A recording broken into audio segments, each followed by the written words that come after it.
Hello dear student, इस वाले video में मैं बात करूंगा बिहार कांस्टेबल पोस्ट 2025 जो बिहार सिपाही भर्ती एग्जाम 2025 होने वाली है जुलाई में, जिसके लिए 19,838 पद के लिए वैकेंसी आई हुई थी। आई होप कि आप सब फॉर्म फिल कर चुके होंगे। इसके अलावा रेलवे ग्रुप डी के लिए 32,000 पोस्ट के लिए वैकेंसी आई हुई थी, जिसका एग्जाम अक्टूबर के माह में हो सकता है। तो इन दोनों को ध्यान में रखते हुए आज से हम सिर्फ एक टेस्ट सीरीज शुरू कर रहे हैं। टेस्ट सीरीज का मकसद है ऐसा प्रश्न आपको तैयार करवाना जिससे कि आप आसानी से एग्जाम में बना सकें। तो प्रत्येक टेस्ट में 30 से लेकर के 40 प्रश्न रहेंगे, आपको सॉल्व करते जाना है। मैं पहले प्रश्न बोलूंगा, ऑप्शन शायद नहीं पढ़ूंगा, ऑप्शन आपको दिखेगा, तो टाइम वेस्ट नहीं करेंगे उसमें हम सब। सिर्फ आपको पहले अटेम्प्ट करना है वीडियो पॉज करके। मैं प्रत्येक 10 सेकंड के बाद आपको आंसर भी बताता चलूंगा, ठीक है। तो ये 30 क्वेश्चन हो गया। इसके अलावा हमारे पेड टेलीग्राम चैनल पे, जो कि रेलवे ग्रुप डी और बिहार कांस्टेबल के लिए शुरू किया गया है, तो अगर वहां पे अगर आप टेस्ट सीरीज देना चाहते हैं तो डिस्क्रिप्शन में टेलीग्राम चैनल का लिंक है, वहां पे पेड कोर्स के बारे में जानकारी दी गई है, आप आसानी से ज्वाइन कर सकते हैं। बिहार पुलिस के लिए 100 टेस्ट का मात्र 200 रुपीज रखा गया है और रेलवे ग्रुप डी के नोट्स के लिए 399 रखा गया है, ठीक है। तो रेलवे ग्रुप डी में आपको पीडीएफ भी मिलेगा, टेस्ट का नोट्स भी मिलेगा, ठीक है। इसके अलावा टेलीग्राम क्विज भी डेली मिलेगा, जहां पे 70 क्वेश्चन का डेली टेस्ट होता है और बाकी 30 क्वेश्चन का यहाँ पे टेस्ट होगा। तो अगर आप वो टेस्ट पेड बैच ज्वाइन करेंगे तो आप 100 टेस्ट करेंगे और 100 टेस्ट में 100 क्वेश्चन रहेगा, यानी 10,000 क्वेश्चन आप बना जाएंगे। जबकि अगर आपको नहीं करना है पेड बैच ज्वाइन तो आप यहाँ से भी काम चला पाएंगे। 30 क्वेश्चन यहाँ मैं डेली करवाऊंगा, 30 से 40 क्वेश्चन के बीच में। तो इस प्रकार से आप लगभग 3,3500 क्वेश्चन यहाँ पर भी बना लेंगे। तो ये सीरीज बहुत सारे बच्चे शुरू करने के लिए बोल रहे थे हमें, तो आज से चलिए शुरू करते हैं। आज के इस टेस्ट में 30 नंबर का क्वेश्चन है, तो आप सब 30 क्वेश्चन में से कितना लाएंगे ये नीचे कमेंट सेक्शन में जरूर बताएंगे। और जिनको भी पेड बैच से जुड़ना है वो टेलीग्राम चैनल का लिंक मैं डिस्क्रिप्शन में दे दूंगा, वहां से आप ज्वाइन कर पाएंगे। बिहार सिपाही भर्ती का 100 टेस्ट का 200 रुपीज लग रहा है और रेलवे ग्रुप डी जिसमें नोट्स वगैरह सब कुछ प्रोवाइड किया जाएगा उसका 399 लग रहा है, ठीक है। तो चलिए अब शुरुआत करते हैं आज के इस पहले टेस्ट सीरीज की, और आप सब खुद बनाएंगे और मैं ऑप्शन ज्यादा नहीं पढ़ूंगा, डायरेक्ट मैं आपको आंसर बताता चलूंगा। तो पहला क्वेश्चन है कि दूध से मक्खन अलग करने की मशीन और कपड़ा धोने की मशीन कौन से बल पर काम करती है। आपके सामने ऑप्शन है अभिकेंद्रीय बल, अपकेंद्रीय बल, ससंजक बल और कोई नहीं। तो पहला का सही आंसर हो जाएगा, एक कॉपी पेन लेकर जरूर बैठिए, 1 से 30 तक नंबरिंग कर लें और कमेंट में जरूर बताएंगे कितना आंसर हुआ। तो पहला का सही आंसर हो जाएगा बी नंबर, अपकेंद्रीय बल, ठीक है। तो दूध से मक्खन अलग करने वाली मशीन और कपड़ा धोने वाली मशीन, जिसको वॉशिंग मशीन बोलते हैं, वह अपकेंद्रीय बल के ऊपर काम करती है। दूसरा बात करते हैं क्वेश्चन, तेज चलती हुई बस एकाएक रुकने पर उसमें बैठे व्यक्ति आगे की तरफ झुक जाते हैं, इसका क्या कारण है। ऑप्शन है आपके सामने, विराम का जड़त्व है, न्यूटन का तीसरा नियम, पास्कल का नियम, गति का जड़त्व। तो देखिए, तेज चलती हुई बस मतलब बस जो है वो चल रही है, ठीक है, यानी वो गति में है और अचानक उसमें रुका, तब तो बैठे व्यक्ति आगे की तरफ झुक गए। यानी जब तेज गति से चलती हुई बस, डायरेक्ट बोल रहा है, यानी बस जो है वो तेजी में है। तो इस प्रकार से इसका आंसर आप दिमाग लगा सकते हैं कि ये बस गति में है, इसलिए दूसरा का सही आंसर हो जाएगा डी नंबर, गति का जड़त्व। तीसरा है सूर्य का ताप को किससे मापा जाता है। तो तीसरा का सही आंसर मैं डायरेक्टली आपको बता देता हूं, इसको पायरोमीटर से मापते हैं।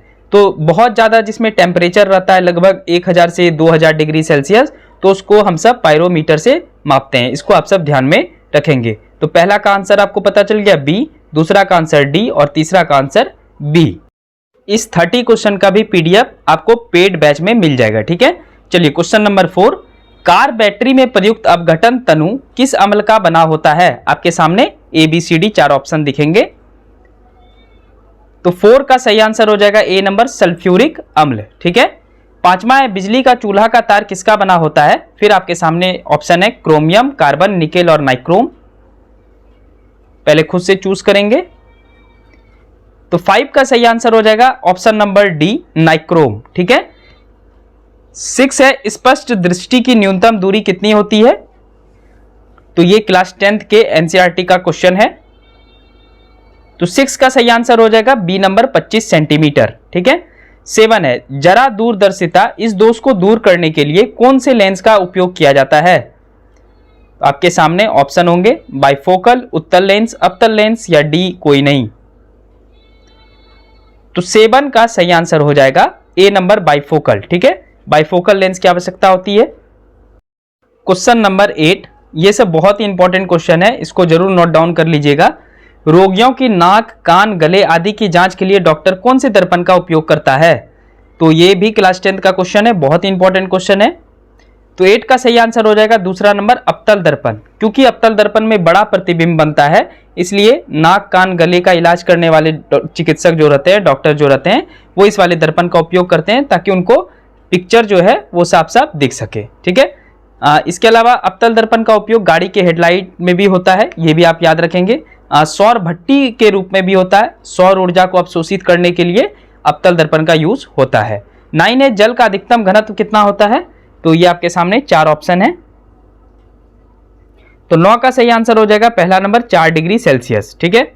10 पल्लवन का सिद्धांत किसके द्वारा दिया गया था? तो 10 का सही आंसर हो जाएगा आर्किमिडीज। ठीक है, अभी मैं फिजिक्स का क्लास शुरू करूंगा, वहां पे पल्लवन का सिद्धांत जरूर पढ़ाऊंगा। 11th है, निम्नलिखित में से कौन उभयधर्मी धातु है? आपके सामने 4 ऑप्शन है, क्रोमियम, सिलिकॉन, पोटेशियम, मैग्नीशियम। तो 11 का सही आंसर हो जाएगा बी नंबर सिलिकॉन। अगर आपसे पूरे भूपर्पटी पे यानी धरती के ऊपर वाले पर्पटी पे सबसे ज्यादा धातु पूछे तो वो कौन सा हो जाएगा?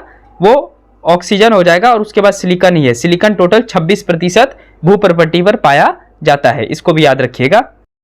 12 नंबर है, निम्नलिखित में से कौन अम्लीय एवं क्षारीय दोनों व्यवहार करेगा? अम्लीय का मतलब होता है एसिड, जो जिसका स्वाद खट्टा हो। क्षारीय का मतलब हो गया जिसका पीएच वैल्यू यानी पीएच मान 7 से अधिक हो। अम्लीय का मतलब हो गया 7 से कम हो, इसको बोलते हैं हम सब अम्लीय, और 7 से अधिक वाले को बोलते हैं क्षारीय। और जो 7 जिसका वैल्यू होता है वो होता है उदासीन, जैसे पानी।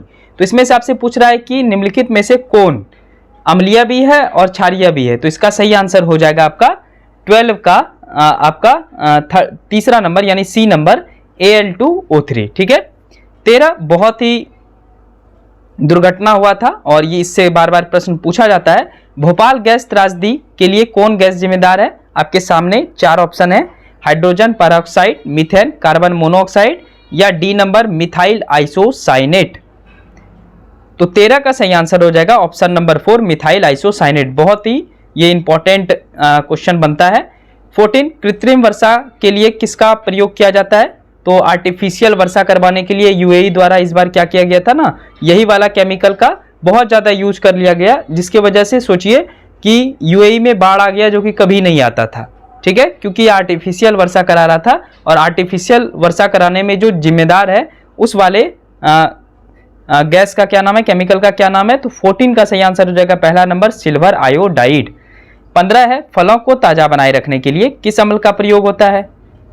तो 15 नंबर जल्दी से आसानी सवाल है, बता सकते हैं आप सब। तो 15 का सही आंसर हो जाएगा आपका सी नंबर फार्मिक। ठीक है, तो फार्मिक एसिड का यूज होता है। ऑक्जेलिक एसिड जो है ये टमाटर में पाया जाता है, इसको याद रखिएगा आप सब। चलिए, क्वेश्चन नंबर होगा आपका 16।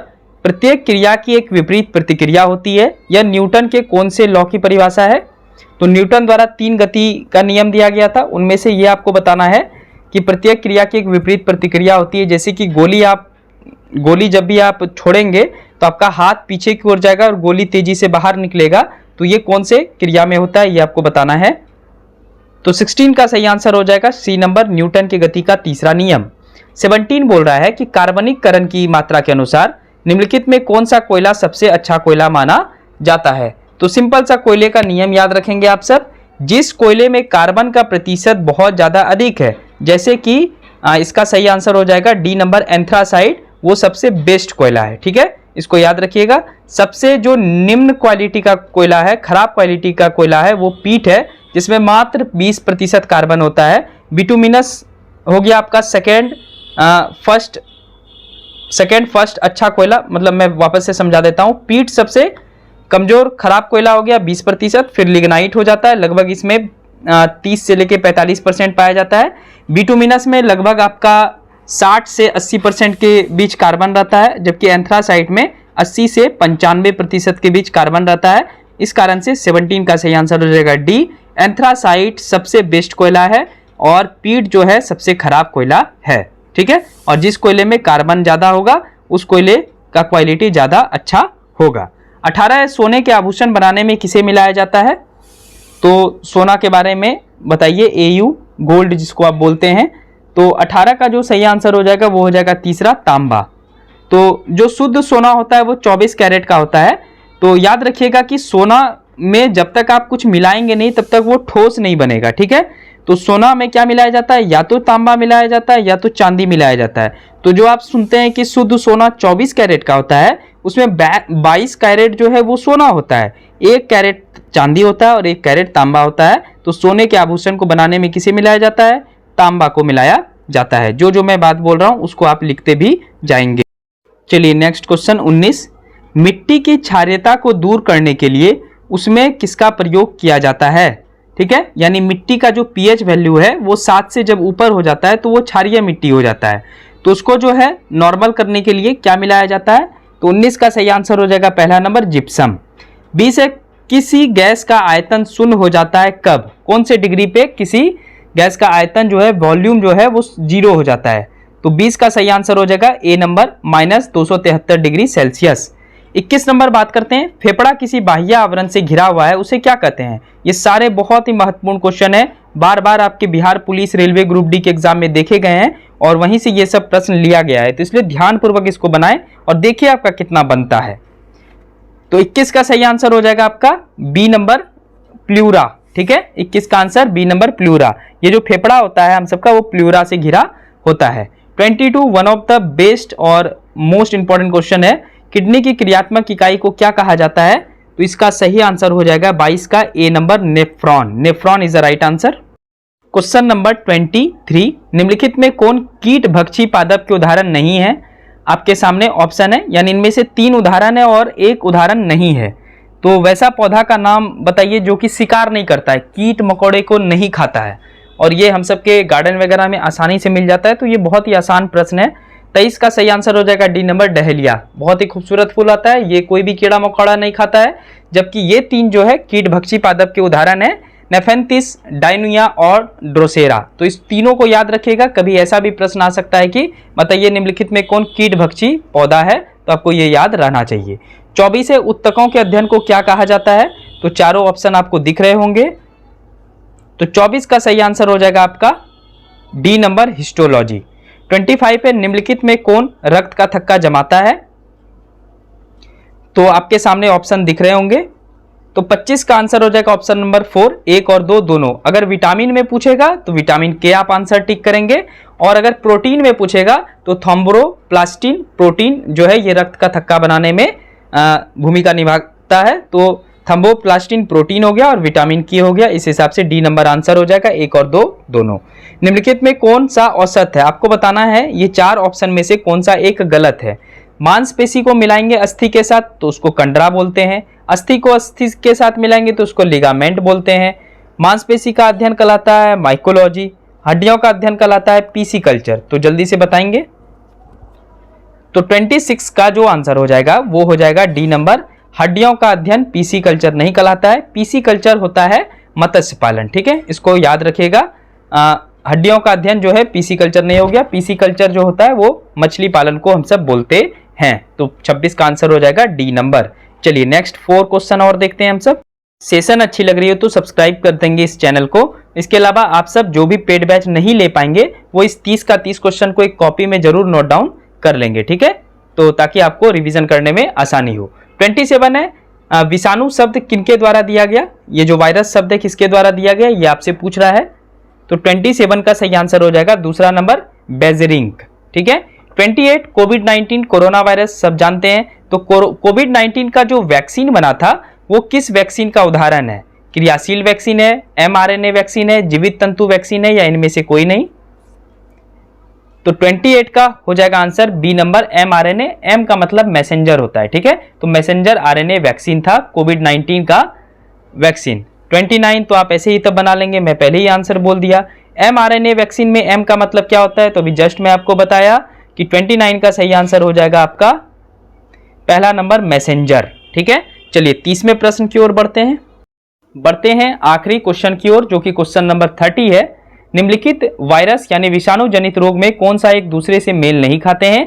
चेचक हो गया वेरियोला विषाणु, इन्फ्लुएंजा हो गया आर्थोमिक्सो वायरस, रेबीज हो गया मोविरलो वायरस, पोलियो हो गया पॉलीमेल्ट्स वायरस। तो ये आपको बताना है इनमें से कौन मैच नहीं खाता है, किस वजह से वो रोग नहीं होता है। तो 30 का सही आंसर हो जाएगा तीसरा नंबर। रेबीज जो है ये मोरबिली वायरस के कारण नहीं होता है। आई होप कि 30 क्वेश्चन का टेस्ट देकर के आप सबको ठीक लगा होगा। बाकी नीचे जो है आपका टेस्ट सीरीज के लिए एक नंबर, व्हाट्सएप नंबर जो है वो नीचे होगा, स्क्रॉल दिख रहा होगा आप सबको। तो यहाँ पर आप टेस्ट सीरीज के बारे में डायरेक्ट व्हाट्सएप करके बात कर सकते हैं। चलिए मिलते हैं नेक्स्ट वीडियो में, और कल हम पुनः 30 क्वेश्चन के साथ आप सबके समक्ष उपस्थित होंगे। आई होप कि आप सबको ठीक ठाक लगा होगा ये, और नीचे अपना स्कोर जरूर कमेंट करेंगे। और ये सारे इंपॉर्टेंट क्वेश्चन है, आप जब एग्जाम दे करके आएंगे तो आप कॉपी से मिलाएंगे, देखिएगा यहीं से प्रश्न रहेगा। ठीक है, चलिए नेक्स्ट टाइम यानी कल हम सब मिलेंगे शाम में फिर से 30 क्वेश्चन के साथ, और फिर परसों 40 क्वेश्चन का टेस्ट होगा। इस प्रकार से हम सब अभी अगले 100 दिनों तक 100 टेस्ट करने वाले हैं, और एग्जाम से पहले ही करने वाले हैं। ये मत समझिएगा कि बाद में करेंगे। इसके अलावा जब बिहार पुलिस, और चूंकि बिहार पुलिस का एग्जाम तो 13 जुलाई के बाद मतलब जुलाई मंथ में समाप्त हो जाएगा, पर ये सीरीज कंटिन्यू रहेगा। 100 टेस्ट के बाद भी कंटिन्यू रहेगा 101 से आगे, क्योंकि रेलवे ग्रुप डी तक हम सबको ये सीरीज करते जाना है। ठीक है, thank you so much, God bless you to all. Subscribe जरूर कर लेंगे।